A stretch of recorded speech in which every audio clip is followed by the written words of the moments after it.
So, day after surgery, you know, it's nighttime now, so about 30 hours since surgery happened. I have my foot kind of at like a 90 degree, pretty flexible, you know. Still kind of tight, starting to get feeling all the way up now. Still a little numbness, but pretty much have all the feeling. So I've been doing some of the exercises prescribed, which is, you know, try to stretch out to that 90 degree bend. And so no brace right now, you know, it's just the ACE bandage that I had on surgery.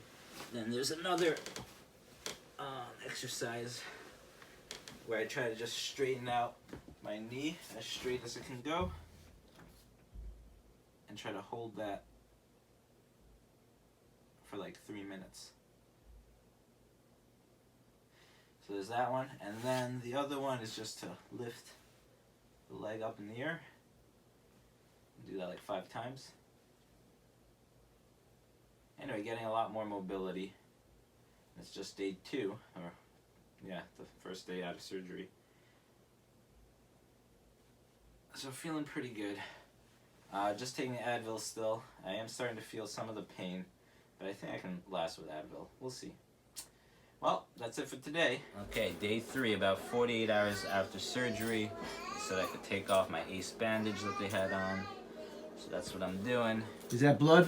Blood. So I'm starting to feel sensation. You got blood? All the way up. Yuck. Just take it off.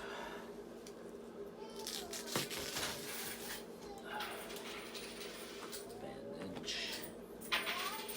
They have to learn how to cut without blood. And they said just to make sure there's no like pus or yellow. Should I close up? Sure.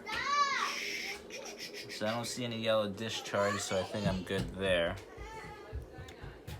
Anyway, starting to feel definitely some like tenderness here and here.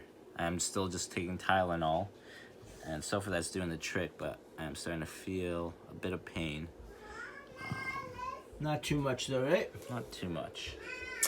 So I'm gonna try to ice directly without the ACE bandage, I think, and hopefully that'll help. So what Sonny is saying, he's not doing, what's that bad drug? Methamphetamines, or what's it called? Oxycodone. Oxycodone. He's not doing that junk so far. Okay, well that's the update for day 3. Still doing my exercises. Hey guys, so we're in day 3 of the surgery. You know, I've completely taken off my bandages, and I just want to show you the setup I have. So this is a zero gravity chair bought off Amazon Basics product. Really nice, kind of goes up and down. And it's nice because you know, you can elevate your leg, and I want to do work on my computer setup without just doing the laptop stuff. So this works out nicely. You know, I have a keyboard tray, I have a wireless keyboard I got just for this actually, so I can still, you know, access the computer and do whatever, take whatever I need to, and have the wireless mouse too. So pretty good setup, you know, legs elevated, have the Oser ice machine here, cooling my leg, and overall, I think it works out pretty well. So recovery's going well. Did a few steps today. Still using the crutches, but feeling pretty good, and still just on Tylenol the whole time. So that's about it.